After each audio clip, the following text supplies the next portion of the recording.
I use the desktop, so. Yeah, but we've been having those Hangouts problems. issues. Yeah. Oh, really? Outside of. You knew this, didn't you? When somebody couldn't hear the other person, or vice versa. Yeah. Well, no, that was me. But that's why I was saying. saying. Outside of you, I see. Yeah. Everybody's been having that problem. I haven't, but maybe because I usually create the chat. The Hangout. Yeah. I think we're gonna switch to Zoom. That seems like it's got everything we need. Cool. I like Zoom. And do you want me, Andrew, to mute the microphone this time? You said when I'm not. So talking? last week you were like, I don't know what was going on, but we could like hear your exhaling breaths. Like, that's weird. Yeah. So yeah, muting or just I don't know. Make sure you're not exhaling directly into the mic. All right. It's a hard business, this podcasting.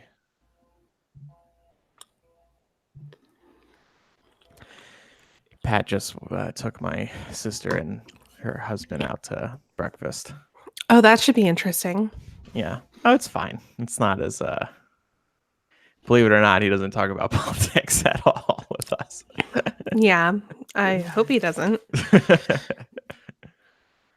Oh, wise. He's a Trump. He's a big Trump supporter. I maybe not as big as originally. I don't know. I don't want to know.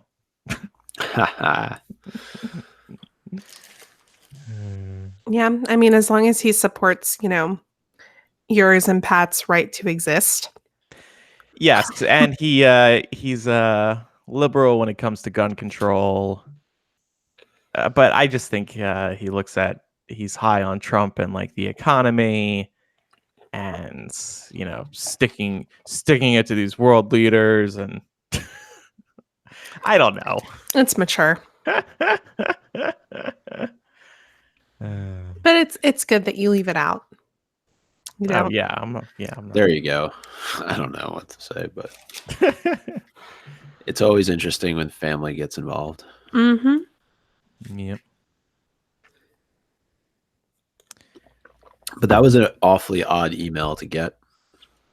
Yeah, I know. I was like, oh yeah. Are you sure you're talking about this podcast? Well, I mean, yeah, of course he was. They made it very. I know. How Eric like tried to stick it on millennial. He used the MuggleGuys contact form. Yeah, but no, I just mean like perhaps some of that was stuff like for episodes I wasn't on.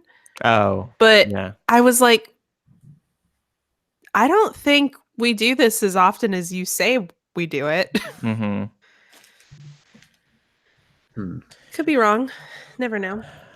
All right, let me make sure this TV. Just always curious as to why Voldemort never became a daddy. Can you imagine that thought? Well, I hope you guys have a great day, and pickles to you too. Never became Thanks for that, Chris. Voldemort just has no love. He can't make any love because he has no love. So therefore, he can't be a daddy. That was the best answer to a voicemail question ever. It's true, though. It might be a good way to pass on your legacy. And obviously, Harry inherited something from especially his father. But, if Voldemort wanted to truly... But, then his son could die. I can't imagine. I like it. This is hard to listen to. Yeah. Oh, my God. You sound so young. I just don't know. His son could die. And high. Right, I sound high. I think we all hate our younger selves. Yeah. Oh, I hate last week's self. Oh no. No. Anyway. Okay, well, I thought at the end of Half-Blood Prince we would announce what we're doing next. Does that make sense? Sure. Cool. Okay. I'm excited. I'm just kind of doing it on. I don't know what it is. I wrote it in Slack the other day.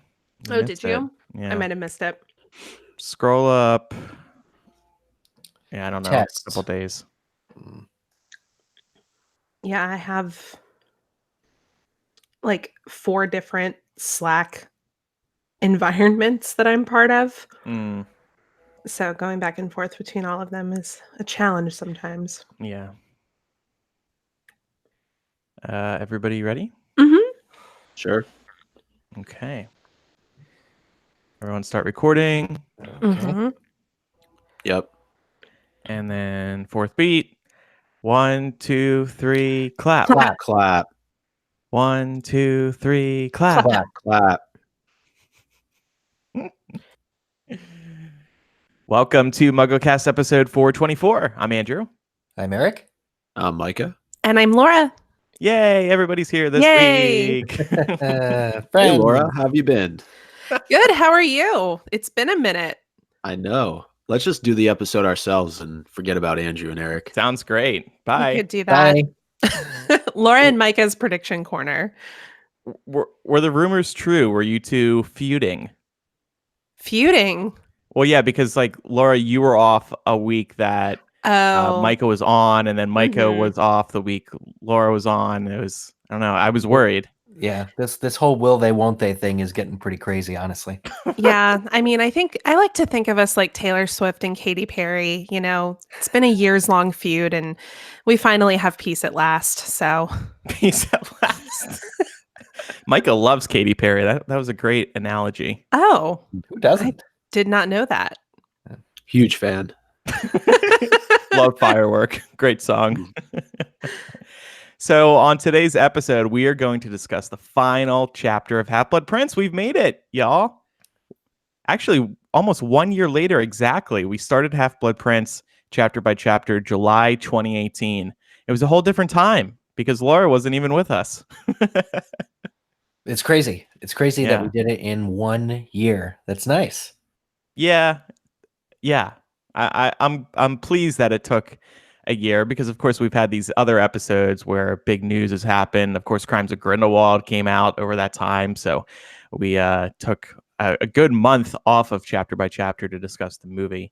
But anyway, first we have a couple of news stories. First of all, you may have seen in your social media feeds over the past week, there was this report by not a reputable website, so I'm not even going to name them, that said that a Harry Potter TV series was in development.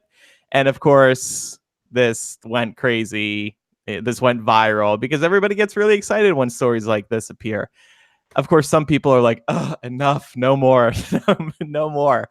Personally, I would be excited about it. Did you guys see this report when it was going around over the week? I did. I missed this one. Yeah. I missed it. Okay. I saw it and I felt the spark of excitement for 2 seconds, but then I saw the source and I was like, no. Yeah. There's no way this is real. And of course, this happens a lot. But so I actually reached out to representatives for J.K. Rowling to get a comment. I understand that another Harry Potter website went to WB. WB didn't reply to them, but J.K. Rowling's people did reply to me. And they said, no, this is just absolutely not true at all. Sorry. So that was a nice little scoop to get, but it was also a big nothing burger, so not that big of a deal. Nice that you had communication from somebody in touch with J.K. Rowling. Yeah. Right. And then my next question was, where is she? Why has she left Twitter? And they said, Andrew, please go away. Huh. Yeah, it must be going on like 6 months there. Mustn't we? Yeah, that's crazy. Yeah, it's been a while. Joe Watch, why I'm in touch with J.K. Rowling's people? And by that, I just mean I have their email address. It's because I get myself in trouble on Hypeable, and then they email me and they're, hey, Andrew, take that down. What the hell are you doing? Like, what exactly gets you in trouble? What? Can you elaborate there? Oh, well, remember when the new edition of Fantastic Beasts came out and there was that new foreword? No? Well, it leaked online, so they reached out about that because we had republished it. And then there was one other thing, but I can't remember what it was. Oh. And that communication was the same contact. I used that contact from that communication to ask about this TV story. But anyway, I do just also want to mention that I feel like a Harry Potter TV series is inevitable. I think we've touched on this a few times in the past. Warner Brothers is putting together their own streaming service now. It's to compete with Netflix, with Amazon, with Apple, with Disney Plus. They need big brands.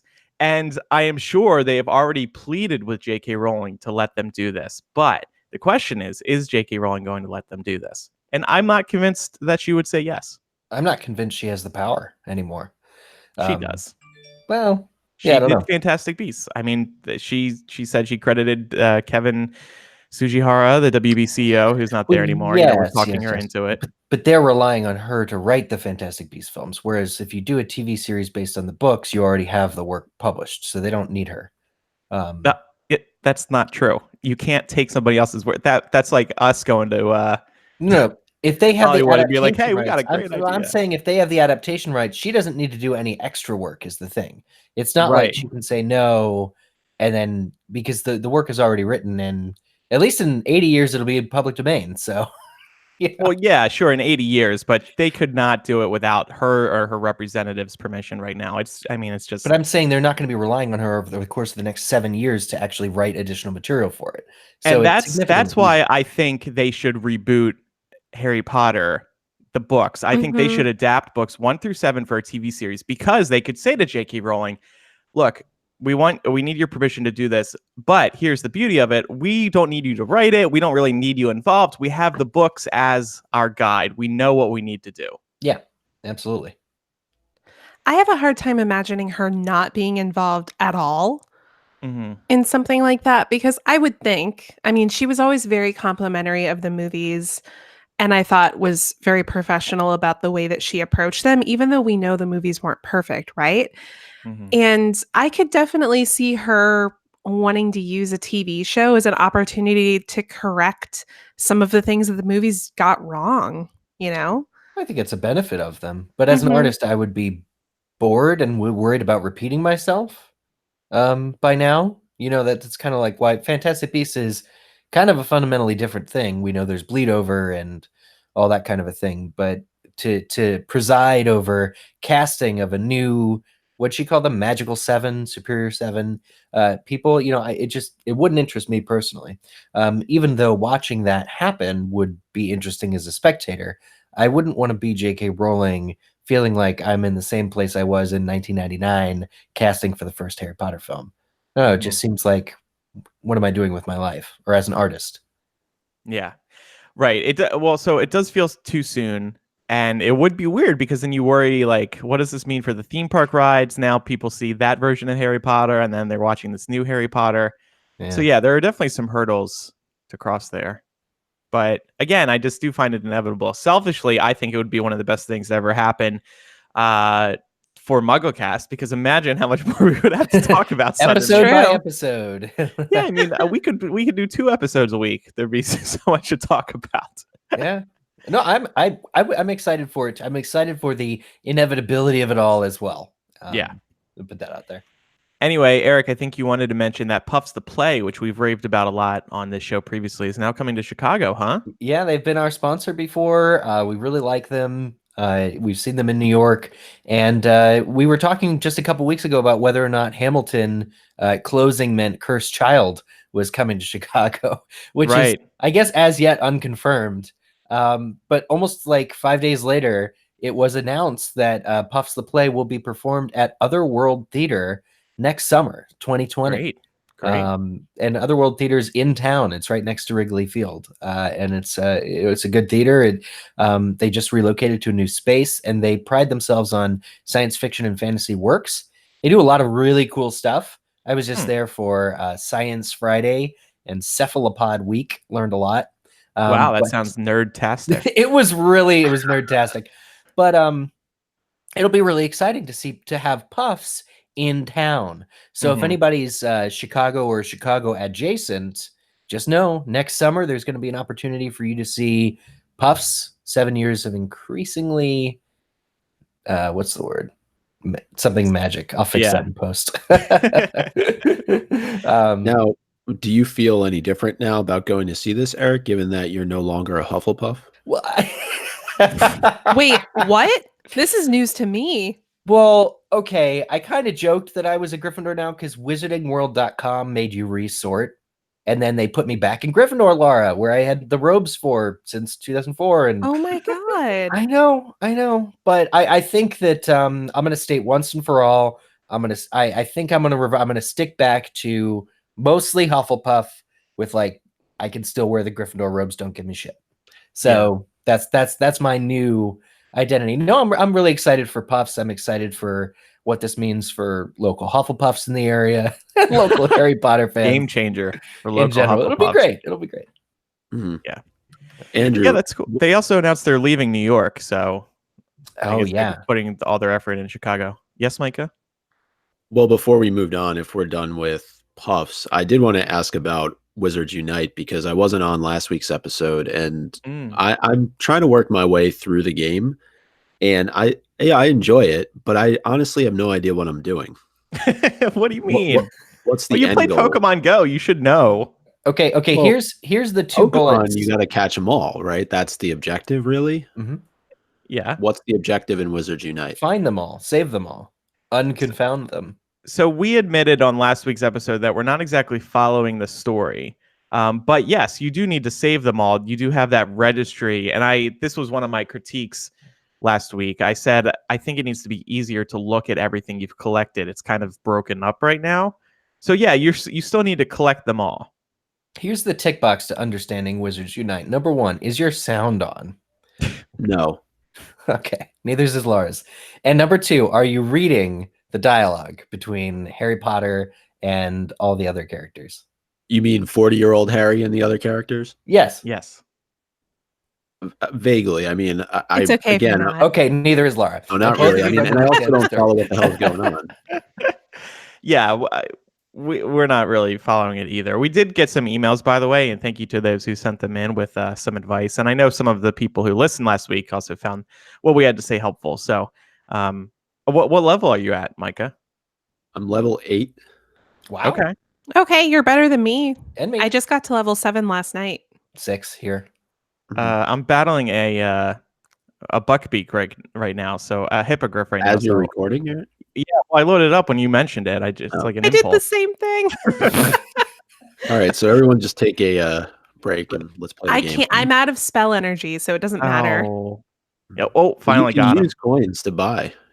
Yeah, but we're not paying for this. I'm out of coins, and I'm not going to buy the coins. Micah, No, have you I'm not spent saying. No. I had coins from collecting them throughout the game. Yeah, same here. But I spent all of them. I am level 12. And last night at the bar, I actually exchanged friend codes with a couple of people. Oh. So people are still playing it. By the way, also ran into one of our listeners, if you saw on the MuggleCast Instagram, Shelby. Did see that. Hey, Shelby. It was nice seeing you last night. Mm-hmm. Okay, so before we get to Half-Blood Prince chapter by chapter, it's time now for MuggleCast TBT. This one is going to take us back to episode 77, February 2007. You're going to recognize at least one voice you haven't heard in a while. Here's the clip. This concerns... this was a prediction we unintentionally made about Cursed Child. Just always curious as to why Voldemort never became a daddy. Can you imagine that thought? Well, I hope you guys have a great day, and pickles to you too. Thanks for that, Chris. Voldemort just has no love. He can't make any love because he has no love. So therefore, he can't be a daddy. That was the best answer to a voicemail question ever. It's true, though. It might be a good way to pass on your legacy. And obviously, Harry inherited something from especially his father. But, if Voldemort wanted to truly... But, then his son could die. I just can't imagine. I like this voicemail because I think it illustrates Voldemort. We don't know that Voldemort doesn't have a kid. People like Bellatrix, as stated. We don't know. I am your father. But be a Star Wars scene. We don't know. Could be hidden away. Could be twins that were separated to opposite ends of the galaxy. We don't know. Just always curious as to... Did I hear an awkward Kevin laugh in there? Yeah, he was like, I heard that too. That was my favorite part. So yeah, there we go. We kind of predicted that Voldemort might have a child, and he did. That's definitely one of the more... Huh? Yeah, that Bellatrix was willing, and that the kid might be hidden away. That's pretty sharp. Yeah. On point. I feel like y'all were kind of kidding. I think a little bit. Is it a prediction if you were kind of half full of shit when you were giving it? No, but it's great to look back on because then you're like, oh, wow, we actually ended up being right about it. That's cool. Yeah. It is truly amazing. And to look back. I think I mentioned this when I recorded that little bite for the show last week, going through all the different documents that Kim was nice enough to put together, how on point we were with some of our predictions, whether we were joking around or not. I just think it's really funny to look back and see with some of these just really how accurate we were. Yeah. It's fascinating to look back on, and we're going to continue doing it each week here on the show and on social media. MuggleCast on Twitter, Facebook, and Instagram. Yeah. So it's time now for chapter by chapter. And since this is the final chapter, we're going to do something a little special this week. We are going to catch everybody up on where we stand in Half-Blood Prince by recapping every single chapter so far. And those of you who have been following very closely over the past year might recall that we actually didn't do our 7-word summaries for the first 3 chapters. So we came up with new ones for those ahead of today's episode. And Dumbledore is going to join us to introduce each chapter so we can keep track. Yes, and then we'll jump right into chapter 30. So this will be fun to edit. So here. Thanks. Is he Skyping in, or is he joining by Google Hangout? He's just here. He's just always here. He has no time for interviews. Did you hear that pop? He just apparated. There he is. All right. Chapter 1. What's the order for this? Is it? Oh, it's whoever wrote. Oh yeah. Okay. Yeah. Do you want to? Who did it? Okay. Who was chapter 1? You. That was me. Oh, okay. All right. Do you want me to do it again? Yes. Okay. Chapter 1. The Other Side. It has magic too. Chapter 2. Snape really messed things up at home. Chapter 3. Dumbledore rescues Harry from an unbearable summer. Chapter 4. Dumbledore reveals Slughorn is a chair today. Chapter 5. Fleur was entering Harry's room and existed. Chapter 6. Diagon Alley looks really sad and desolate. Chapter 7. The tasty pheasant boards scrumptiously Belby's mouth. That was our worst one. Objectively, yes. Yes, that was our horrible worst one. Yeah, that doesn't really tell me what happened in that chapter. Oh, I think it does perfectly. Sounds like the start of a dirty fanfic. God. Chapter 8. Harry feels really frustrated by Snape's attitude. Chapter 9. Potions is taught by a quirky walrus. Chapter 10. A memory comes before another big reveal. Chapter 11. Harry tries to prune Buckbeak's big lunch. Chapter 12. Draco is trying out poison necklaces. Hooray! Chapter 13. Tom is very disturbed by Albus's presence. Chapter 14. Ron hates being left out of snogging. Chapter 15. Harry parties hard when with Luna Partygood. That's probably my favorite. Chapter 16. Rufus tries to convince Harry by persuasion. Chapter 17. Young wizards can make Horcruxes from murders. Chapter 18. Ron doesn't really love Romilda Vane wholeheartedly. Chapter 19. Quidditch takes a back seat to Draco's activities. Chapter 20. Voldemort tries again to obtain Dumbledore's allowance. Chapter 21. Harry searches for Draco unsuccessfully, but determinedly. Chapter 22. Aragog causes Harry no issues with Slughorn. Chapter 23. Secrets are discovered inside the Slughorn office. Chapter 24. Harry almost gets discovered by Snape. Let me do that again. Harry almost gets discovered by Snape bathroom. We ran out of words on that one. We did. Chapter 25. Harry discovers who listened to the prophecy.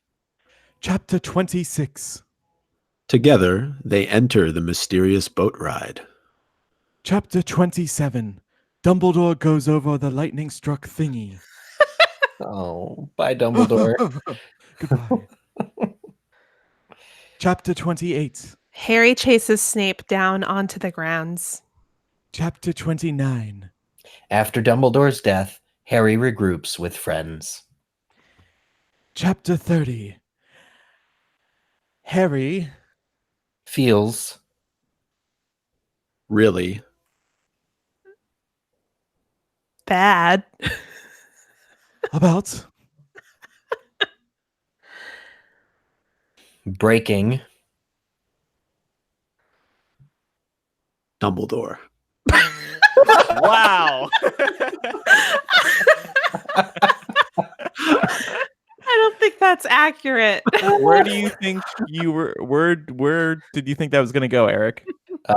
Breaking up with. He breaks up with Ginny in this chapter. But I think it works because Hermione tells him in this chapter to not keep blaming himself for everything that's going wrong. So I think it really does work, and Harry does break down in this chapter as well as break up. So I feel true. good. So Micah, you'll take us through this final chapter today. Yeah, and I just want to say those 7-word summaries, some of them are definitely keepers. I mean, I would put them on the wall of fame just for how amazing they are. Yes. They seem to get better as we went on. Maybe it was because Laura was here. Some of those early ones are really wild. I don't know. I mean, Harry almost gets discovered by Snape bathroom. I was on for that one. So I don't think you can credit me for anything. Yeah, and the whole pruning Buckbeak's big lunch. I don't know. Was I on that? I just think we weren't ready to go there. No. I think we should have just, whatever word came to mind, that should just been what was thrown out there. And if it was, gets us in trouble with iTunes, so be it. The fun thing to do is to just look at the first word, really, and because you can read the arcs, like it goes from Voldemort to Draco to Ron to relationships to Quidditch to Voldemort to Draco. Like it just kind of it ebbs and flows between like the characters of the subjects. So I think it does accurately portray the various things going on in this book. I love this segment, and I'm thrilled that we've now completed it. Mm-hmm. Yes, I look forward to potentially doing this with other chapters. Should we do that? Yeah. All right, so we've reached the final chapter of Half-Blood Prince, The White Tomb, and the chapter really opens up with a lot of reflection and a lot of arrivals on the part of characters that are going to attend Dumbledore's funeral.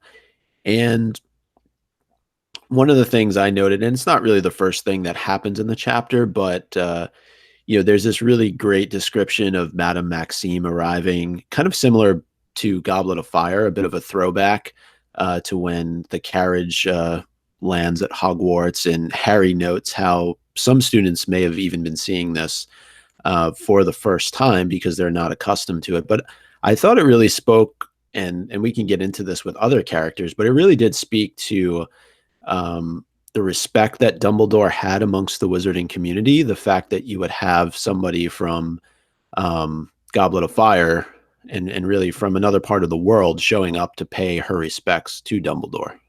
Yeah. Well, of course, because of the Triwizard Tournament, I think that was a factor. But yeah, I do want to talk about the guest list because it is very interesting. I'm kind of mad that at least one person showed up.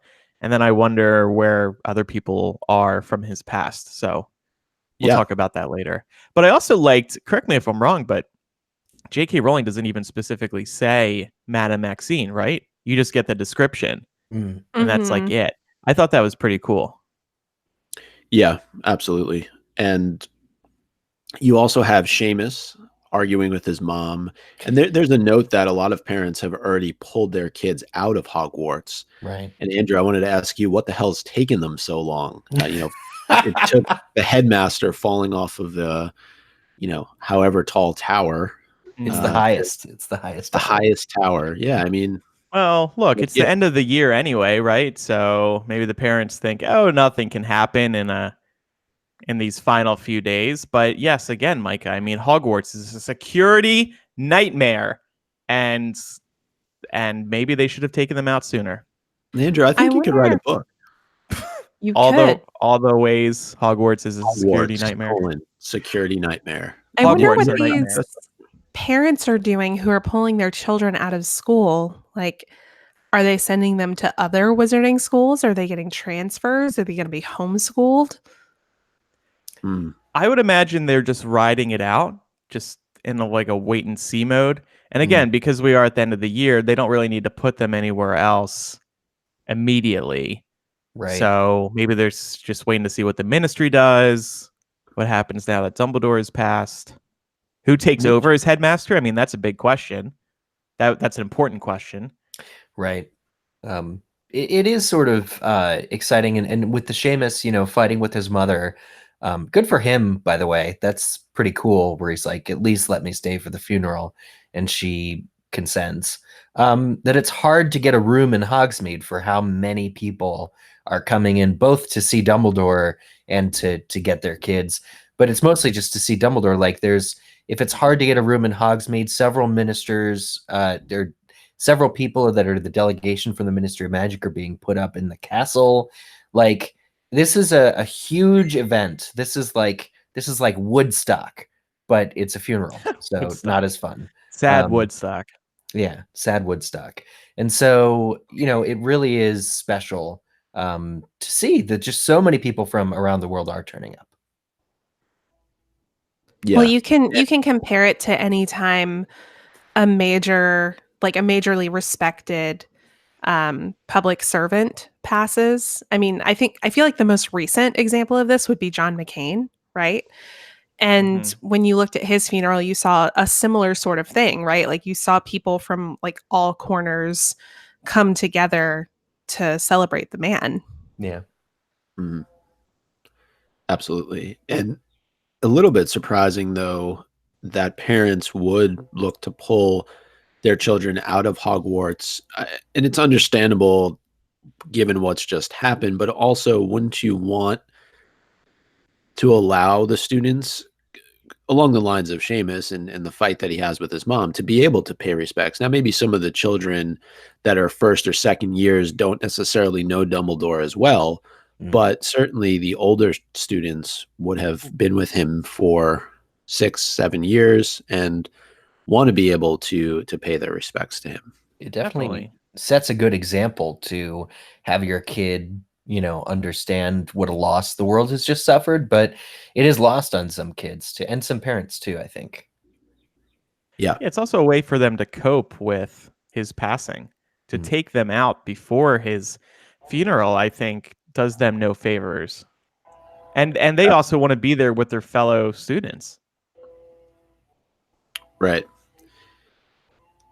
Eric, I'll let you handle this next point because it is about Ginny, and there's still a bit of a rift, it seems, between her and Fleur, despite the fact that Molly seems to have made amends with her, but she's still throwing out some snide comments. Yeah, I'm surprised. Not really sure why.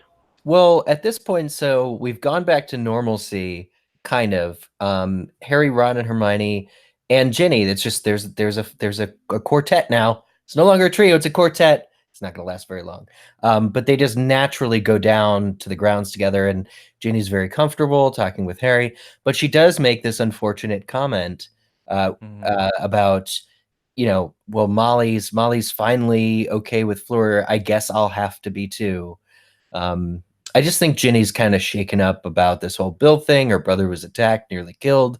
And I think she makes kind of like, a lighthearted joke, but it is a little bit, I was the person who back in Excess of Phlegm said, what's the deal? Like, all these women are hating on Fleur and that's kind of shitty. It still bothers me a little bit, for sure.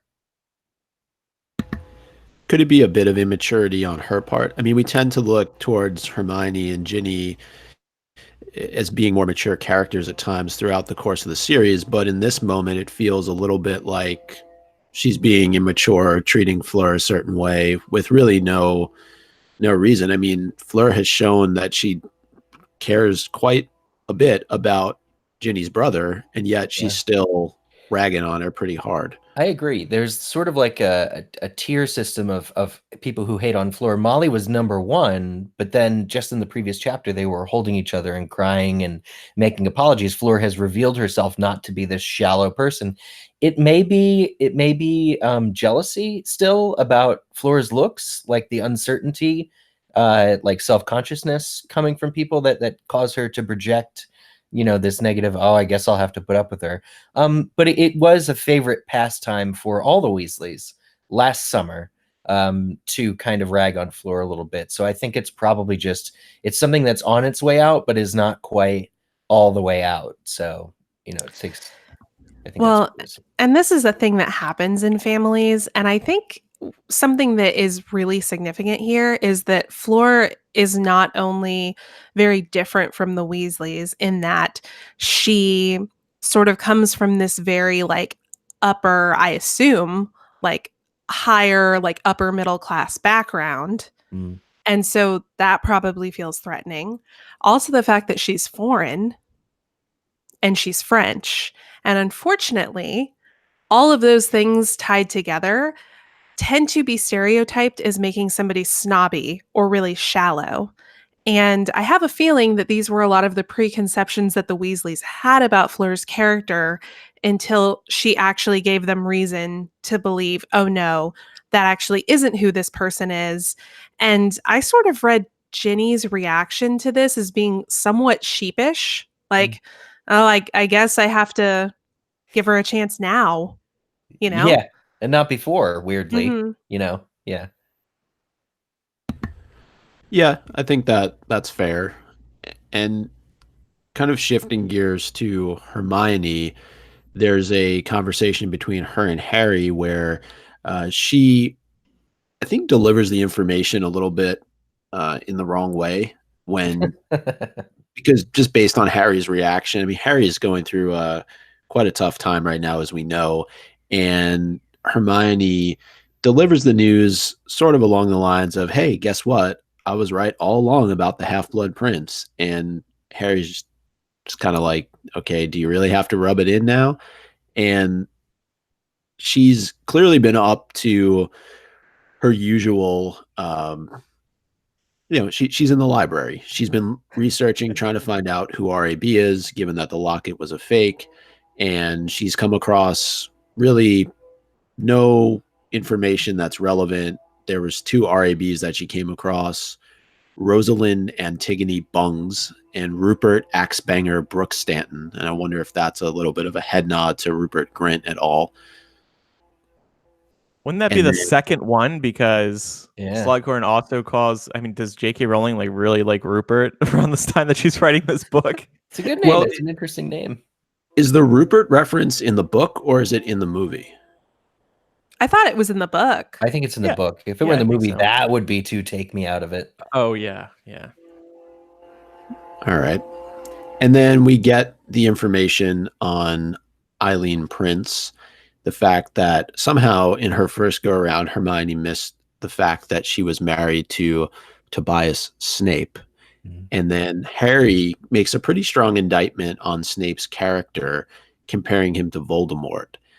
And wondered what you all thought about that, making a comparison between Snape and Voldemort, just given the fact that they both had pureblood mothers, they had Muggle fathers.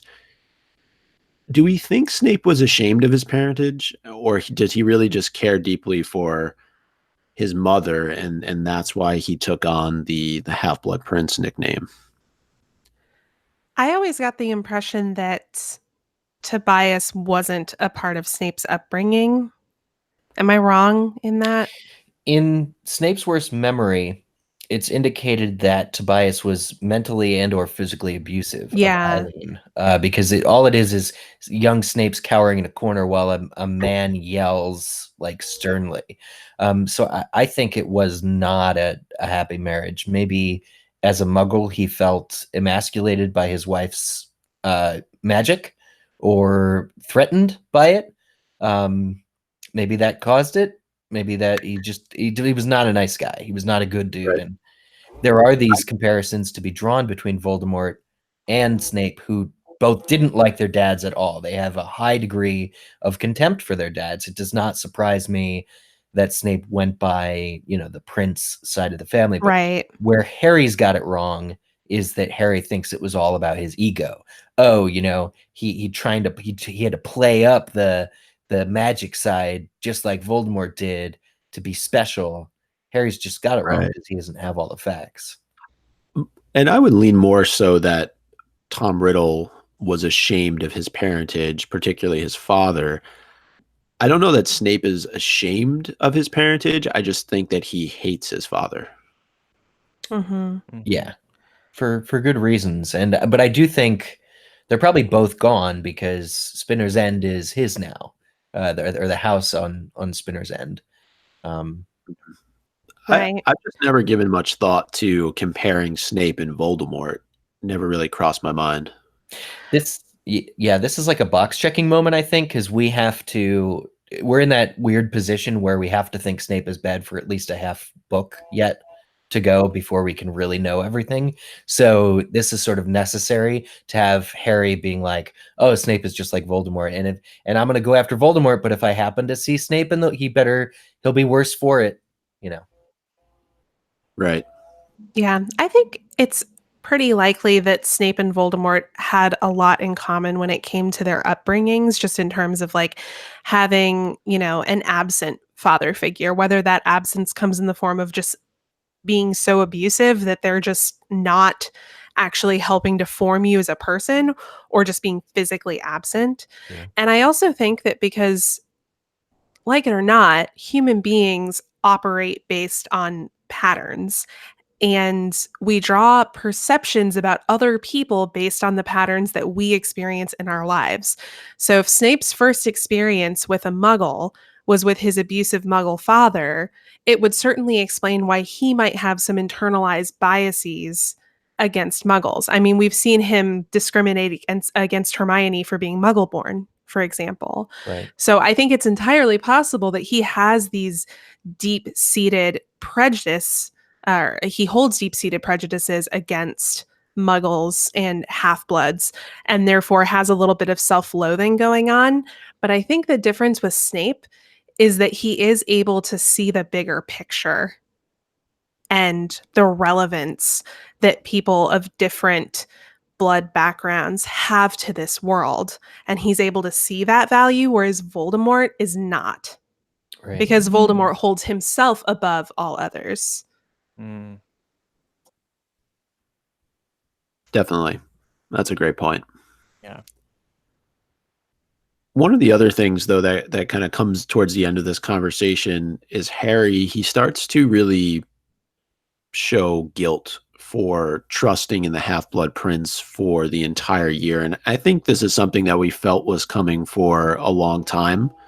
And we saw moments of it throughout the course of the book, but now it's really hitting him given what has happened to Dumbledore and really Snape's role in all of what has happened. And what did you all take away from this particular moment? I'm sure if we were in his situation, we would feel very much the same, but Hermione and others were cautioning him throughout the course of the year to not really follow along to this book, especially after what happened to Draco. Yeah. Well, so in this chapter, Harry feels like Snape was playing him all along, right? Because he guesses that Snape must have known that Harry had his copy of the book. And I don't know if we ever get really confirmation about that, but I think that makes sense to me. And it's just another reason for Harry to despise Snape. That he knew what he was up to all along and pretending like he didn't know that he had the book. Yeah, and it's very weird, this conversation about Snape being evil, because he says if I had shown the book to Dumbledore, which I should have done, Dumbledore would know that Snape was evil even when he was young and at school, and it would sort of supersede anything that like older Snape overhearing the prophecy might have said to Dumbledore. Like it just would have been another opportunity for Harry to say, look, that this dude's evil.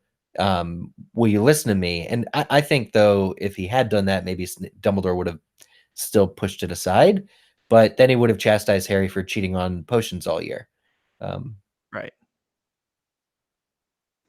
Yeah, I think Harry is just at that bargaining point in his grief. Yes. And I think that's the reason for this. Mm-hmm. Although I do think it's an interesting connecting the threads moment too, because we have here at the end of book 6 where Harry is sort of feeling guilty about being misled by this book that he has allowed to guide him all year. And, he's not following Arthur Weasley's advice of don't trust something if you can't see where it keeps its brain, which is such a huge parallel to the way Ginny Weasley was feeling at the end of book 2 for being so, overtaken by Tom Riddle's diary. Mm-hmm. And ultimately everybody was trying to convince her, like, no, this isn't your fault. Yeah. But in this case, like, can we argue it's like kind of Harry's fault for trusting the prince? I want to see the alternate universe where Ron got the book and not Harry still, and see what he did with it all year. Well, you can write that fan fiction. Way. Oh yeah, I guess I could.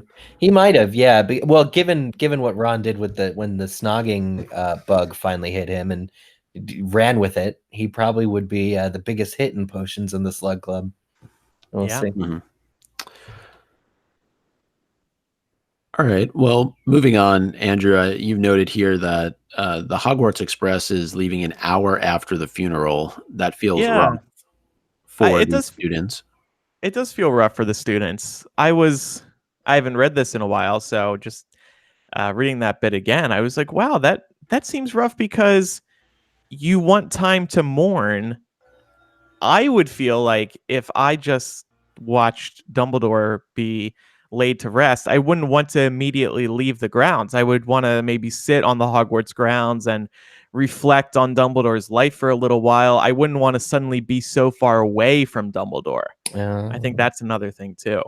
Did this feel weird to you guys? It's not a big deal, but it's like I just felt bad for Harry that he would have to leave Dumbledore so soon.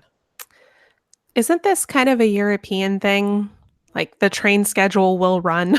The Hogwarts Express runs on its own schedule. They could have made a special delay for Dumbledore's burial. I feel bad for the trolley lady. She's doing a double shift because she's coming to Dumbledore's funeral and she's got to make sure nobody tries to jump off the train. That is a busy day. True. And is she like having to push the trolley around at the funeral to feed people?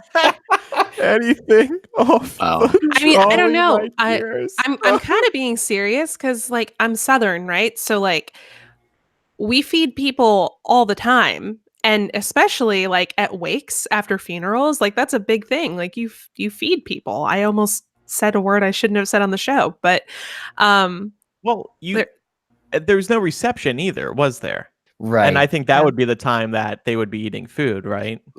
I guess so. Probably not at the actual funeral. That'd be weird. Yeah. Right. The impression I get is here's popcorn. Yeah. For the watch the tomb erupt in flames. Ooh, popcorn, butter, extra butter, Mr. Potter. The whole impression that I get is exams have been canceled. People have already left Hogwarts. This is the very, very last thing that's keeping anybody here. People are ready to go home. They're ready for the summer. They're going to soak in the UV rays. Everybody's excited. But Dumbledore's funeral at this point might feel like, to some, like more of a chore. And once it's over, it's over. The Hogwarts Express train can leave because there's no reason to stay anymore. Yeah. All right. We do get a moment in the Great Hall prior to going out to the funeral, and it's noted that Crabbe and Goyle seem lost without Malfoy. And Harry's just kind of doing a panning of the room. We see that Scrimgeour is actually sitting in Snape's old seat, which I think answers one of your Quidditch questions, Eric. Yep. from maybe 2 weeks ago, was it? Yeah, that was 2 weeks ago. Mm-hmm. Yeah, I mean they're lost without their boy, and it's kind of funny because it just speaks to how hopeless they are without their leader. What, you don't? Do you guys hear me? Yeah. You hear me? But Micah doesn't? Hearing you guys. Oh, uh-oh. Is this the same issue he was having last week with our guest? Well, it didn't happen halfway through. Back into the Hangout. What did he say? Oh, jump into the Hangout again. Okay. Jump back into the Hangout. I feel like, too, there's a parallel to be made between Crabbe and Goyle feeling helpless and Harry feeling helpless without Dumbledore. Should they have like banded together to? I mean, maybe. Hey, do you hear us now, Micah? Hello, Micah. Hello, hello, hello. Hello, hello, hello. Micah's just trying to quit the show. He's had enough of this episode. You're cutting up. 45 minutes is how much he'll work on a weekend. All right. It's working now. I don't know what happened. Welcome back. Okay, good. All right. So, Eric, did you answer that piece about Quizzitch? Oh, gosh, yes. 2 weeks ago, Harry gets the impression, too, that Scrimgeour is looking for him, which we'll touch on later, but he's spot on. Yep. Yeah, Crabbe and Goyle seeming lost without Malfoy kind of symbolize. I think it is very akin to how Harry feels without Dumbledore. They just don't have a guiding light anymore. At least with Harry, they had this, huge mission to complete. Crabbe and Goyle just don't know. I mean, they've just had Malfoy guiding them for so long that, and we often get the sense, even their parents, like the Death Eaters, Crabbe and Goyle, never really seem to have their own personality very much. Right. So they're kind of they always seem very much attached to Draco, and now they don't seem to have a clue what to do without him. Yeah, and it's a great moment. It's a great character moment for Harry to feel bad for Draco.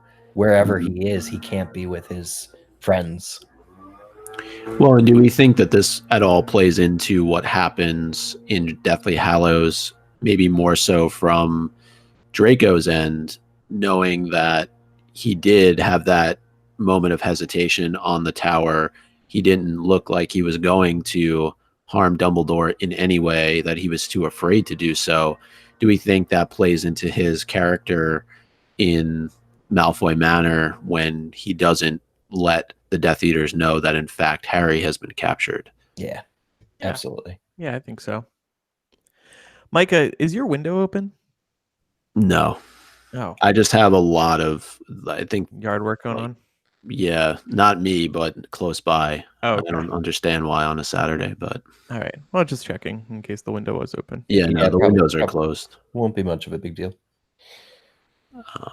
Okay, so we now head out to the Hogwarts grounds and are about to attend the funeral, and there's quite a long list of people that are in attendance, and I'll go through them here and we can discuss them afterwards. And I know they're kind of spread out through a couple of pages, but I'll go through the list. Lupin, Tonks, Mad-Eye, Fred and George, Molly, Arthur, Fleur, Bill, Tom the barman from the Leaky Cauldron, Arabella Fig, the Weird Sisters bass player, Ernie Prang, who is the driver of the night bus, Madame Malkin, Aberforth, although he's not explicitly named, he's mentioned as the barman from the Hogshead, the Trolley Lady, all four of the house ghosts, Cornelius Fudge, Rita Skeeter,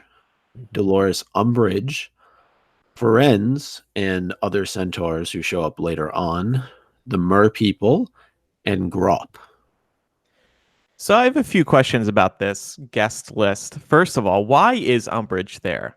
Is she just taking pleasure in seeing Dumbledore put 6 feet under?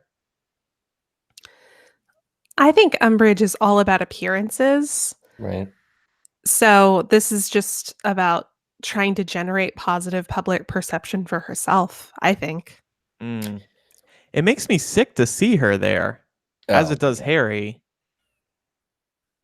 some people just shouldn't be allowed to attend. Like, who organized the funeral? You should have put some bans on some certain people from arriving. Like, Harry could have worked with them on that, and Umbridge definitely would have been one of those people. Oh yeah, and Umbridge like rode in the same carriage or whatever as Rita, and they're just they're all there to just kind of cause a ruckus, especially considering what Rita's about to do to write the tell-all book on Dumbledore against him. Like, these are people who actively in life did not have Dumbledore's best interests at heart, did not care about him, and now they're here. And that's the shitty thing about death, is there's not a thing Dumbledore can do about it. Well, he could have put something in his will. Oh, yeah, and said, like, cannot attend my burial. Like McCain saying that who couldn't, be at his funeral. Yeah. I mean, I tend to agree with what Laura was saying in terms of it being a perception issue for Umbridge. I think that for her in particular, it's probably like, well, Fudge, former minister, is going, Scrimgeour is in attendance. It would be bad for her. Assuming, does she even still have her position within the ministry, or has she been let go after what happened in Order of the Phoenix? She's there in Deathly Hallows. Well, I mean, that doesn't mean anything. If was she there before the Death Eaters took over? Oh, yeah, I think so. I think she's still senior undersecretary to the minister and is therefore required to, or, put in appearances, as you say. Yeah. Well, and Percy is there. That just reminded me that Percy was there as well. I left him off the list, but I don't think he's mentioned until later on when Scrimgeour tries to kind of corner Harry. Yeah. Yeah, Ron is avoiding him. I think Harry notices his glasses in the Great Hall, I think is what it is. But, yeah. And then I also wonder about people from Dumbledore's earlier years. Like, there's no mention... Of course, this is from Harry's perspective, but there's no mention of any other strangers there besides this short man with a hat who speaks. Who is that person? You would think that person is significant to Dumbledore, and yet we don't really get any information about that person. I would assume it's... Yeah, the one who eulogizes Dumbledore? Right. Yeah. Yeah, who is that? I mean, that's an important speech to make. I think it's Yusuf Khan, personally. It's old Credence, clearly. Old Credence. Yeah, wow. I mean, it would be cool if it was somebody from the Fantastic Beasts series. But yeah, I don't know. It is funny how I wouldn't call it a cop-out, but it's even Harry can't hear every word of the eulogy. He doesn't need to. He's just like making his own piece, and he still like breaks down and realizes it's all over for him. But how shocking is it kind of that we actually don't get the eulogy? Because J.K. Rowling could have absolutely written, had she wanted to, a beautiful summary of that man's life prior to it being deconstructed in the following book. Right. That's a good point. It is a little odd that we don't get any real context to the eulogy, and maybe that's just because information there would have spoiled some of what was to come in Deathly Hallows. When I thought of the person giving the eulogy, one person that did come to mind was Elphias Doge, who Harry speaks with in the next book. I'm not entirely sure what his appearance is like, but we know that the two of them were very close growing up, and one would think that he was at the funeral. But also brings up, Andrew, your question about who else is here that we don't really know about, or maybe there are folks that we just, even if they mention names, we wouldn't know who they are or their level of importance to Dumbledore. Right. Certain people like Madame Maxime, a fellow head person at another wizarding school, makes a lot of sense. And then somebody like the Weird Sisters bass player, like, I want to know what his person, not that Dumbledore ever maybe had Dumbledore was a big fan. Yeah, maybe. Like they probably had a close personal correspondence. For sure. Yeah. Knowing that Hogsmeade was as busy as it was, there were obviously other people there that we wouldn't be able to identify. Mm-hmm. But Dumbledore was old, 115, so maybe a lot of people from his past have now passed. True. Oh, yeah. But I think Harry should have delivered a speech. Wouldn't he want to do that? Or, Scrimgeour. Or no, excuse me, not him, Slughorn. Oh, Slughorn. Why? I mean, he gave such a great eulogy of Aragog. So. And it was off the cuff, wasn't it? Mm-hmm. The body will decay. Mm-hmm. Oh no. Yeah. Or will it in this tomb? I don't think so. Oh, in this tomb? Yeah, no, it's perfect. Classy, preservative Dumbledore. The question I have for you guys from the, I lost it. Never mind. All right. Kind of just going back to the point from the beginning of the chapter with Madame Maxime showing up, I thought it was a really nice tribute on the part of J.K. Rowling to have the centaurs, to have the mer people come out and pay their respects in their own way. I think it speaks to Dumbledore's character and his reach just as a person. I mean, this is interspecies tribute is how good it is. Like, these people these creatures would keep to themselves normally. The centaurs only care about what's in the sky, except for Ferenz, who's been more, familiar and is actually a teacher at the school. The rest of the centaurs, they don't need to be there, and the fact that they are there shows that they know how significant this is. And Harry reflects. Dumbledore is in the sky too. Oh man. Yeah, I wonder if he has like a star appeared the night he died. Ding. That was very Disney. That was very, right, exactly. But the mer people, like, Harry reflects. Dumbledore knew Mermish. Dumbledore took the time to learn how to interact with the people in the lake, and it's kind of like, I mean, they're your neighbors.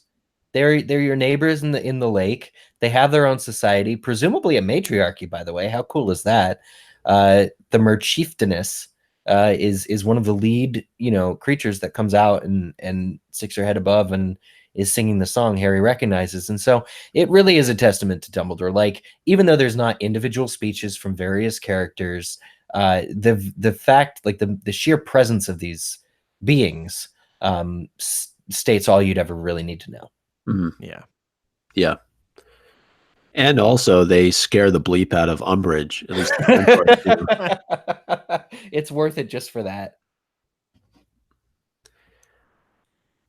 Towards the end of the ceremony, the tomb, well, actually the body, right, bursts into flames and is replaced by this tomb. And wondering, is this the standard for what happens at a wizarding funeral? Yeah, I'm wondering that too. Probably not. And so I'm a little confused. So the body was there, right? Yep. It was laying out. It was wrapped in a cloak. And the tomb wasn't there. It wasn't like on top of the tomb. Right. That's the way that I interpreted it. Yeah. And that it was on top of the tomb. The way I've kind of read it, and I think Laura has kind of a similar thought, was I felt like it was just kind of the magic exploding out of Dumbledore, like the last moments of, well, he's obviously passed at this point, but just like they've had the ceremony, everything's come to a conclusion, and it's sort of just like all the magic that was contained within him just like bursts out of him. And maybe it is traditional at wizarding funerals, but this guy was obviously way more powerful than most. Several people scream as if they weren't expecting it. So I don't know if this would be standard at wizarding funerals, although it's possible those people hadn't seen a funeral before. Maybe it is commonplace. Maybe those were like the squibs, like Arabella Fig, who's there, who like wouldn't have seen it before. Don't know if it's common, but I get the impression that there was an outside force acting, like somebody there made it happen, versus it just being Dumbledore's corpse knowing somehow that he's been properly eulogized and now can explode into a tomb to encase himself in. Yeah, Laura, what did you think? Well, I was thinking specifically about how Harry thought that he saw a phoenix for a split second after the tomb explosion. And I sort of saw it as like a soul ascending moment. Now, I don't know if that was something that just happens automatically because the body is just sort of like aware, that it's been eulogized, but I think there could be magic sort of inherently tied to funeral ceremonies in the wizarding world. Yeah. That might sort of happen, but not really sure how that works. But I definitely I know one of the questions we had here was like, is this Fox the Phoenix dying alongside Dumbledore? I didn't read it that way because I feel like the way it was described, it's like a plume of smoke. And for a split second, Harry thinks he sees a phoenix. And I thought that was intended to represent Dumbledore, not necessarily that it was Fox. Yeah. Yeah. Well, I questioned in our segment on Fox over on Patreon, we really did like a deep dive on what the connection is and whether or not Fox flew away to die or Fox flew away for good, never to be seen again. I thought it was possibly possible that Fox kind of came in and dive bombed the tomb here at the end of the eulogy, and like Birdemic. Yeah, well, bird kamikaze, but instead of being reborn from ashes, then it created the tomb, like the stone or whatever tomb. I don't know if we're going by the movie where it's like from IKEA. We said it was like the IKEA tomb. It's the smoothest rectangular stone marble tomb, but yeah, I don't know. The only thing I would say there is that phoenixes are supposed to be immortal creatures. Yeah. Right. But it's J.K. Rowling style of immortal. It's like Nicholas Flamel is supposed to be immortal too, but if he stops drinking the elixir of life, he will die. Yeah, that's interesting. It's kind of like what we always hear about, with certain mythical creatures, like they're tied to their human counterpart, and if one dies, so does the other. Yeah, I mean, if phoenixes were really immortal, there would either be a finite... would still be here today. Yeah, exactly. All of the ones that ever lived they'd overcrowd the earth. The R segment on Fox and Dumbledore. I feel like we got into the low population of phoenixes in that segment too. So yeah. Definitely worth a listen. And then what about the movie? Because somebody just mentioned it. The fact that this was omitted from the film, and we really only see the White Tomb in Deathly Hallows when Voldemort is in search of the Elder Wand. Do we feel like they didn't appropriately pay tribute to Dumbledore by not including this in the films? I can't remember if I've said this previously, but I feel like if they were to do the movies now, with as big as the fandom is, with how popular Dumbledore is, I feel like they actually would have included this scene. Because this is such an iconic character, and it just gets passed over pretty quickly in the movie. I would have loved to have seen this scene. It would have been very emotional. The whole theater would be crying. Yeah. I think it was a big missed opportunity. And again, this is what a TV show would allow them to do. They'd have all the time in the world to show every scene. Well, there I agree too. But I know we've talked about this before on MuggleCast because the movies weren't out yet when we were doing this. But movie 6, the reason given was pacing. It was always pacing, this, that, the other thing. But really, if you look at it from a more technical standpoint, the money that they would have to pay the actors, like the Madame Maxime actor, just to show up and be there for 2 minutes, it'd have broken the bank. I know Harry Potter's a multi-million-dollar franchise, but you have all these people that it just wouldn't mean the same thing. The movies were, at least from movie 3 on, all about Harry's story and not about anybody else's, like Dumbledore. So you can have a moment like this in the book where all these people show up to pay tribute, but in the movie it wouldn't translate as well. You just wouldn't understand the significance or who these people were the way that you do, the way that it's written in the books, because there hasn't been enough time devoted to who all of these people are. I can see that, but at the same time, I think as a book reader, one of the things that you want to see in the movies are these types of moments where these characters come together. Some of them maybe not even overly recognizable, but to be able to point to a character and say, oh yeah, the fact that this person showed up is kind of cool. And whether, they don't have to go through the entire list of people that we rattled off earlier in the chapter. But I think to see, Arabella Figg and Madame Malkin and Ernie Prang and, go down the list, it would have been interesting to have all these characters together in one place. And we get that at the start of Deathly Hallows a little bit with the wedding, but it's not the same. Not the same exact characters, but we also get it with the Battle of Hogwarts as well. I mean, there's blink and you'll miss it appearances from. Oh yeah, that's true. Yeah. I mean, Marvel made it happen. Right, that funeral, that was right, and how everybody was like really emotional watching that scene. That was a very emotional scene. Everybody was there. Yeah, that's a Iron Man is the Dumbledore of that series, absolutely, and missed opportunity. Oh well.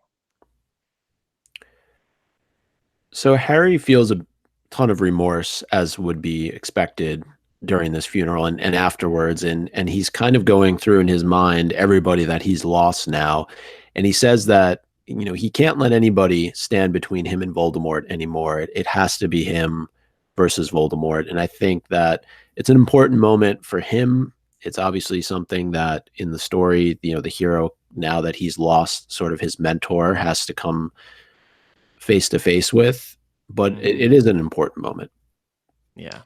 Yeah, it's Harry realizing he's on his own and resolving to create the world that he thinks needs to happen, like to follow that narrative. And it's following under that sort of guidance, that path that he's setting for himself, that he decides right then and there to break up with Ginny at the funeral. Does this man have no class? You guys ever been broken up with at a funeral before? Yeah, that is a pretty rough place to do it, as if things aren't sad enough in this moment. Yet Ginny isn't too shaken by it. Maybe perhaps because of where they are at this given moment, but also maybe she saw this coming a little bit because Harry knows he now has this journey to go on. Yeah, it's pretty good, actually. I will say, I was a vocal critic of, there's 3 weeks that were omitted between chapters 24 and 25, where after they kiss, they're all of a sudden, they've been dating for 3 weeks. Harry actually references these past few weeks have been something like out of someone else's life, he says to Ginny as he's breaking up with her.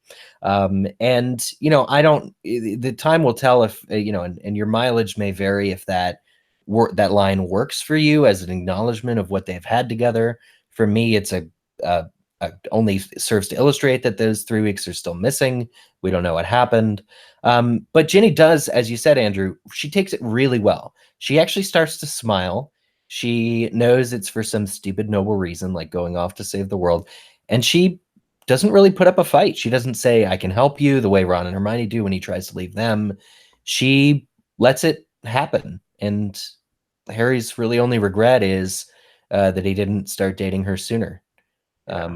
So I think this is a pretty good, it's never going to be, they can't be together until after Voldemort's gone. And I think Ginny as a character knows that Harry won't be satisfied. She even says, that's why I like you, that you won't rest until you're hunting Voldemort and you're happiest then. So I have to let him go. It's pretty mature for a 16-year-old girl. I agree. Or for a 16-year-old in general. Do you think it's Mary Sue-y? Kinda. I still feel like we're all of a sudden presented with a Ginny in book 6 who's just like really cool, and we're just supposed to accept that happened, with really very little character development for her between books 2 and 6. As a reader, it would have been easier for me to accept if we had seen that happening before she became Harry's love interest. Do you feel like J.K. Rowling maybe wrote herself into a bit of a corner here with needing to get this in before the book wrapped up, but not really having a good place to do it, given that she had just brought them together not that long ago? Well, the most awkward thing in the world for me is that Harry breaks up with Ginny. She's cool with it. They leave. Harry tries to break up with Ron and Hermione. They say, no, you're not going to do that. He agrees. And then they're like, let's meet together at Bill and Fleur's wedding next year. And so before we go hunting, you also have to be in Ginny's presence again. And it's just, there's no reflection where he's like, oh shit, Ginny's going to be there too. It's like we're all getting together at this huge wedding and it's going to be a great thing. But he didn't need to break up with Ginny now. He could have done it at a wedding instead of a funeral. I don't know if that's better. I think so. That happens. So, like, this is just, it's such a typical hero arc. He literally says to her at one point, Voldemort will use you against me. Yeah. And it's like, oh my God, just because you break up with her doesn't mean that you don't care about her anymore. Right. It's like every single comic book. Like, I can't be with you because my enemy will use you against me. Yeah, they still will. Yeah. The whole family is in jeopardy. Like, it's not as if Voldemort doesn't know that Harry is very strongly attached to the entire Weasley family. If anything, I would say Ron is more of a target than Ginny. Mm-hmm. I mean, I'd like to see Ginny go with them camping. Seeing how many different people destroy the Horcruxes in the end, I kind of reject the traditional narrative that J.K. Rowling's really going for about the hero's journey. It has to be him and him alone. It's true in the forest again, it is Harry alone completely. But if he's taking some people along with him camping, why doesn't he take the whole pack? Like, Ginny could have helped somewhere, somehow. Neville could have helped. Fire, hunt for fish. Yeah. Dance in a tent with Harry. She does a great reducto. That could come in handy. Oh yeah. But Micah, I do think the point you raise is really interesting, particularly given the context we got after the books were finished, when J.K. Rowling confessed that she wrote the Ron and Hermione relationship as a form of wish fulfillment. Mm-hmm. And it does make you wonder if she was feeling that at this point in the series, but was sort of like in too deep on some of the relationship setup she had done and was like, well, guess this is it. It is very rushed. And Harry doesn't really have a whole lot of time for romance really in any of the books. Everything is just kind of very secondary to his quest to defeat Voldemort. But again, that's the focal point of the series. It isn't about relationships, at least from that standpoint. So they will be broken up. Sorry, Eric, heading into Deathly Hallows, but that's okay. I'm fixing it. One person who does try and mend relationships with Harry is Rufus Scrimgeour, and he fails yet again. Harry pretty fierce in this scene. Yeah, it's a little bit rough given what has just happened. And the question that I have coming out of the conversation, though, is should Harry have considered working with the Ministry? We discussed this earlier on in the book when he tries to convince Harry to work with the Ministry around the holidays. But given that Dumbledore is now gone, what do we think? Should he have tried to gain more allies here? Well, first of all, I think that Scrimgeour brought this up at the wrong time. I think that was his first mistake. This is not the time to be confronting Harry about this. I get that time is of the essence, but he should have waited a day or two. I guess J.K. Rowling just wanted to get it into this book, so maybe that's why. And also, Scrimgeour is just not a great person. But no, look, everything worked out for the best, right? I don't think Harry needed to change his thinking on this.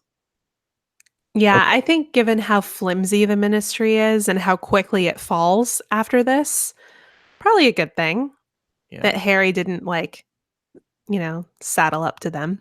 In hindsight, I agree. It's probably best. I also worry though that maybe Harry could have saved Rufus's life. Rufus is supposed to be this huge, great Auror. So I don't really feel pity that he just didn't see how his own Ministry was so infiltrated by Death Eaters and spies, and that's kind of on him. But I do regret for Harry's character that Harry wasn't more caring about, there was something to the argument of be our poster child. There was something to give people hope. That's sort of a noble cause, and it's not that different from something Harry would do under normal circumstances. But Harry, again, you guys released Stan Shunpike yet? He's very much dying on the hill of Stan Shunpike is a good person and you've done something wrong by him, and so I'm not going to help you. And that's okay. That's a valid, but that's the position he's taking. And if Harry at all, by not helping the Ministry, cause 1 or 2 extra deaths or there to be less hope in the world, that's on him. Yeah. Yeah. All right. Well, the chapter wraps up with Harry trying to go his own way, but is convinced somewhat by Ron and Hermione that they will be joining him. He's on this quest to find the remaining Horcruxes. He repeats them over and over the same way Arya repeats her hit list in Game of Thrones. Ilan Payne, Cersei. Yeah, the Hound. Exactly. Yeah. And he says, though, if he does come across Snape on his quest to find and destroy these Horcruxes, he will also destroy Snape. And I wonder what would have happened if the two of them ever came across paths with each other prior to Harry finding out about the truth. Well, they do in the with the Silver Doe. They just don't know it. And I think I'm talking about literally face-to-face confrontation. Yeah. Unless Harry was about to whip out Avada Kedavra and catch Snape off guard, I don't think Harry would have won that duel. You're right. He would have had his ass handed to him the same way he did on the Hogwarts grounds the night Dumbledore died. Yeah. And they do come face to face at Hogwarts. I'm just saying during his camping excursion. Right. Yeah. Well, didn't Dumbledore take great care to tell Snape to make sure that didn't happen? Yeah. Probably, yeah. Because it would have colored Harry's experience. If Snape shows up and gives him the sword of Gryffindor and is like, this is the real one, Harry wouldn't trust it because Harry doesn't really have the mental capacity to understand the nuance that went into everything surrounding Dumbledore's death until the very end, until Harry's literally over Snape's corpse and holding memories. Mm-hmm. Yep. So I agree. Everything happened in the exact order that it had to. And we're given a bit of a teaser for Deathly Hallows. Harry talks about having to go back to Privet Drive for one last time, given that was direction from Dumbledore, that they will be attending Bill and Fleur's wedding, which is at least somewhat of an uplifting event to look forward to, given everything that has just happened. And Harry has a really strong desire to return to Godric's Hollow. So the place that we've long been wanting to go for 6 books now, it seems like we will get the chance to in book 7. Yeah. Pretty cool stuff. So there's a lot of teasers here for book 7. I thought that was kind of nice. It's a bright but ominous warning that the final line of the book is Harry reflecting on the fact that he's about to have one more nice time with his friends at this upcoming wedding before things get real. So I was going to say shit, but I feel like Micah and Eric have said it a lot this episode already, so I didn't want to. But you just did. Oh, oops, my bad. You can bleep it out so it doesn't sound like you're actually. But yeah, the final line is classic. In spite of everything, in spite of the dark and twisting path he saw stretching ahead for himself, in spite of the final meeting with Voldemort he knew must come, whether in a month or a year or in 10, he felt his heart lift at the thought that there was still one last golden day of peace left to enjoy with Ron and Hermione. And screw Ginny, I broke up with her. It's done. All was somewhat well. Yes, exactly. Exactly. But there is a possibility there in whether it in 1 year or in 10. There seemed to be maybe a hint that book 7 wouldn't wrap up in July of the following summer. Or that it would take her 10 years to write Deathly Hallows. 10 years? Come on. She's giving herself a good Look at George R.R. Martin. Yeah. Could have gone that way. So could you imagine if we were still waiting for the 7th? Yeah, that would be. And they just went ahead and finished the movies without the books. Went completely the wrong direction. We all hated how it ended. Yep, right. a dragon Norbert just came in and just set everything on fire. Yeah. Norbert, remember. Oh, that's right. That's correct. It's a book 7 thing, I think. One thread to connect, Micah? We talked about this. I don't think we. So I'll just go to MVP. Okay, sure.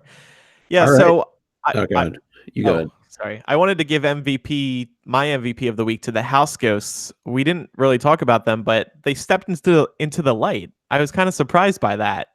I feel like they should be like vampires, where if they come into the light, they just burn and disappear. So I admire that. I'm surprised anybody was even able to notice them, because I feel like in the sunlight, you could not see a ghost. I'm weirdly fascinated by that whole situation. Yeah, for sure. I've said this earlier during our discussion, but my MVPs are going to the mermaids and the centaurs, because they're totally different, societies and totally different species. I wrote, it's like if we went to a funeral for the world's most renowned walrus. Like we have no business being there. Have you ever been to a funeral for a walrus? Would you go to one, Eric? Well, I guess the better comparison would be Harambe. Did people go to Harambe's funeral? I don't know. People made a joke out of him. That just made me sad. Yeah, I mean, 11,000 people voted for Harambe in the 2016 election. Well, there you go. It's like that. So the centaurs and the mer people, like, it just takes a lot of respect. So I'm writing in Dumbledore next election. Please don't. Yeah, please vote. All right. I gave mine to Aberforth, not mentioned explicitly by name, but we are told that he is in attendance, and just has to be very difficult for him to attend his brother's funeral kind of in disguise, incognito. Nobody really has a sense for who he is, but despite everything that has happened between these two in the past, I'm sure that it's still a very tough situation for him to be in. Yeah, absolutely. And I gave mine to Harry for telling Scrimgeour to shove it. Yeah, that's a good Again. one. Yeah. Time now to rename the chapter. Harry Potter and the Half-Blood Prince, Chapter 30. Next time on Harry Potter.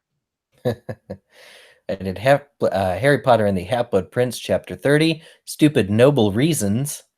I went with Harry Potter and the Half-Blood Prince, Chapter 30. Phoenix Rising. And I did Harry Potter and the Half-Blood Prince, Chapter 30, Harry's First Funeral. Oh. What about Aragog's? Well, it said in the chapter that this was Harry's first funeral. Okay. He'd been to. Obviously. Yeah, because Sirius this was the weird thing. They mentioned Sirius didn't have a body to bury. So did they just not do like a memorial service? Because I think that's just a situation of Sirius having no family to mourn. Yeah. Crazy. All right, so that's Half-Blood Prince. So what are we doing next on MuggleCast? Nothing. We're away for 2 years. No. So we've been looking at our archives, and we have a list of every single chapter by chapter discussion we've done on the show, and there are actually still a couple of holes. Half-Blood Prince was a big one we never pursued, so now that's done. Hooray! We did it. Yay! But we have realized that we never did the final chapter of Sorcerer's Stone, and we never did the majority of Order of the Phoenix. So, and I know this is a little awkward, but we're going to go backwards. And we're going to do the final chapter of Sorcerer's Stone, but before we do that, we're going to do a couple of general discussions about Sorcerer's Stone, just to kind of catch everybody up, just to kind of reflect on it. After so much time. Personally, I'm going to be reading the illustrated edition to do this, and I'm really excited about that. And then, since we haven't done the majority of Order of the Phoenix, we decided that we're just going to start Order of the Phoenix over, because it would be weird to jump into Order of the Phoenix at like chapter 10. That's just dumb. And back when we were doing Order of the Phoenix, I think we were condensing chapters. So you get an episode that's like 3 chapters per episode and stuff. So I mean, think of what that would do to 7-word summary. We just, it would be 21-word summary. I mean, but the new segments, we're going back. We're going to add all these new segments: MVP, rename the chapter, 7-word summary, all the things you loved about book 6. We're doing it for book 5. And I think we'll add at least one new one just to kind of shake things up. But the other thing, yeah, I'm looking at it now. We only did 10 chapters of Order of the Phoenix. There's 38 chapters in that book. Yeah. We want part of our legacy to be the fact that we have done every single chapter in the series. So now is the time to go through, to fill in these gaps. It is really bizarre that we never did the final chapter of Sorcerer's Stone. It's like we just forgot. We thought we lost. Like we thought that there was like an accounting error, but there's not. We just didn't do it. Yeah, really. Yeah, we looked and looked. News must have broke, and we just forgot about it. Yeah, I think so. I see the episode after the penultimate Sorcerer's Stone chapter is titled Andrewless, so maybe that's why. You guys lost me, and then it was just a mess. And then you lost the final chapter of Sorcerer's Stone. Right, I took it with me. I'm super excited about this because I actually still have my original copy of Sorcerer's Stone that I got when I was 11 years old. Aww. It's like tattered and falling apart, but I will read that one. That's so cute. How many times do you think you've read that particular copy? Oh, God, probably between just like going back and referencing parts of it, not necessarily doing full rereads. Mm-hmm. I would assume I have to have read through the book at least 10 times. Yeah. And so we feel like this is a good opportunity because we have about 2 years, right? 2.5 years until the next Fantastic Beasts movie. So this will be a way to, a good way to spend that time. And honestly, we mentioned the Harry Potter TV show. There's going to be more stuff coming. And I feel like by the time we do Order of the Phoenix and this one Sorcerer's Stone chapter and a couple of Sorcerer's Stone general discussions, there's going to be a lot more to talk about in the world of Harry Potter. They just keep adding stuff. So, we're excited about these plans. I think we have some good plans to get us, we have a solid path for at least the next year, if not longer. So heck yeah. Order of the Phoenix is the longest book in the series, right? Yeah. We're good. Yeah, it is. Yeah. And it's my favorite, personally. That's always been my favorite book. And it'll be great to reread it in today's day and age and just older. I think something we did with Half-Blood Prince that we haven't with our past chapter by chapter discussions has been just applying the lessons in these stories to our own lives. So we'll do that with Order of the Phoenix as well. Yeah. By the way, we would love your support over at patreon.com/MuggleCast. It's the reason why we are weekly. And we just announced our 2019 physical gift. It is a tote bag. And we're going to post the picture on social media. We let patrons have the first look at it. It's this big... already doing a bad job of describing it. Eric, describe the bag for us. I said we should come up with bullet points that we reference to talk about it on every episode. Let that be a lesson to you going forward. It's our big reusable tote bags. They are made of durable material. They look great. We have a new slogan to rival last year's mugs where we said no latte is safe. The slogan on this one says carrying magic since 2005. Oh, that's really cute. I saw the pictures of these as well, and they're really nice. I'm excited to get one. Yeah. Well, you're not a patron, so you won't be getting one. Yeah, whatever. I'm kidding. They're really great bags. I'm really pleased with how they turned out. I had fun taking pictures of these. You all will see the picture soon if you haven't already. We have a nice jar of pickles with it. Somebody was like, haha, pickles, that's so random. They must be a newer listener. Otherwise, you understand why pickles are in that. Well, Andrew, only they knew. You should just specify, though, the jar of pickles does not come with the tote bag. No, neither does the LaCroix or the Wizarding World map or the wand or the physical copy of Half-Blood Prince. I thought it was excellent staging. Got a lot of compliments on that too to pass along to you. But yeah, the great thing about tote bags and why we settled on this physical gift, this is what we were debating for a couple months now too, like what would be the best gift. But I wasn't debating. Micah was sure. But the real thing is you can take them anywhere you go. You can take them to the beach now that it's the summer months. You can also take them to the grocery store. A lot of people now are becoming more and more wary of using plastic bags, and reusable bags are slowly but surely becoming the norm. And this is going to be good for that. So help save the environment. Help save the environment, exactly. So we'll be sending out these bags actually in the month of September. The majority of people will get them in the month of September. That's as quick as we can get them produced. And more information on that will be available on Patreon. But you can still get a shot at this. You can still get a shot at having these collectible items. We only do them once. You know, we did t-shirts the first year, mugs the second year. This year's physical gift. To get it, you need to sign up by July 31st, Harry's and J.K. Rowling's birthday. Yeah. To be eligible for this gift on Patreon.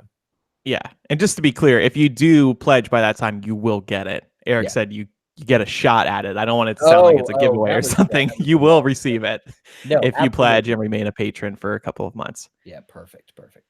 So again, patreon.com/MuggleCast. You also get access to our live stream, so you can listen to the show early as we are recording with fellow patrons, and they all chat as we're recording. So that's always fun. Thanks everybody who's joining us today. We also have an exclusive Facebook group. We have the links line where once a month we ask you a question and we might read your answer on the air. And we also do bonus MuggleCast. And of course, the physical gift every year. Patreon.com/MuggleCast. Thanks everybody who supports us there. Yeah. Quizzage. Eric, the last quizzage for Half-Blood Prince. The last Quizzich. Here we go. Last week's question: what material do Fred and George wear to Dumbledore's funeral? I am surprised we didn't get any dialogue from the twins. They could have really put some laughter into the whole thing. Oh, but I thought you meant like the actual actors responding to you on. Oh, no, I didn't. I actually I can answer this question. Oh, you can. Yeah, they wore Drogon to Dumbledore's funeral. Yeah, black. You're supposed to wear black to a funeral. It symbolizes mourning. They wore black dragon skin, which shows how fancy they've become with their shop.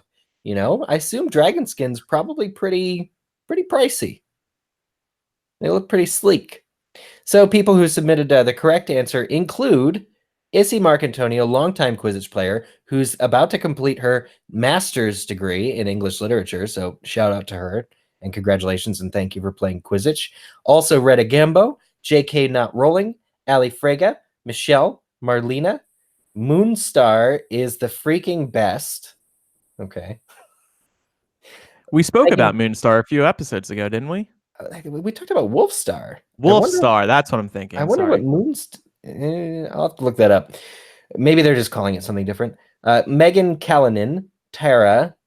Now I see a promotion for KFC who are not playing Quizzitch. Sarah Davis, Fluffy McNutters, and Super Mandy. I hate this. I'm never going to get over this ad thing. But congratulations to the people who successfully play Quizzitch. And you know what? I do have a Quizzitch question. Quizzitch may never die, even though we're doing no more. I mean, we're doing chapter by chapter. You know what I'm saying. Here's next week's here's next week's Quizzitch question, because we are still doing episodes. Next week's Quizzitch question is, which book ends with the following sentence? And together they crossed through the gateway to the Muggle world. Oh, that's beautiful. Yeah. You should have said all was well. Too easy. None. All right. Don't forget to follow us on social media, MuggleCast on Twitter, Instagram, and Facebook. If you want to contact us, mugglecast@gmail.com, or call us 1-920-3-MUGGLE. That's 1-920-368-4453. I think next week's episode will be a mailbag of sorts as we reflect on Half-Blood Prince and catch up on some emails and voicemails. We have one voicemail I've really been looking forward to playing. Oh. It concerns the Dark Mark and people getting tattoos of it. Yeah. I have some feelings about that. Yeah, so did this caller. We need to play that. I really want to ask people about this. So we'll do that next week.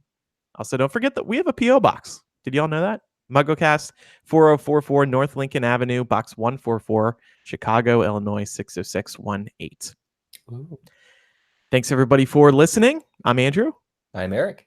Micah. And I'm Laura. All was well. Goodbye, everybody. Bye. Except it wasn't, because there's still a whole other book. Surprise, everybody. We're also going to do Deathly Hallows again. Yeah, so I have a question. How did that end up happening? How did y'all end up doing like skipping over books and stuff? Well, what do you mean, y'all? You were a part of this too. Was I? You remember when MuggleCast first started, book 6 had just come out. So and chapter by chapter was a figment in its parents' belly. Because we were talking about Harry Potter as a whole, but like with a focus on the newest stuff, we basically covered a lot of the stuff in book 6 over the course of the first 100 episodes leading up to book 7. So there was no need to do a specific chapter by chapter. Right. And in fact, we were doing chapter by chapter of like the first 3 books. I forget if we started with 1, but I think we would have, right? You would think so. Yeah, I don't remember. I don't think I was part of that. So we ended up doing, chapter by chapter started in like episode 30, I want to say. Yeah, but it was 4 Half-Blood Prince, but then I don't know that I was involved in any of them after. Maybe, I don't know. Maybe our listeners know better than I do.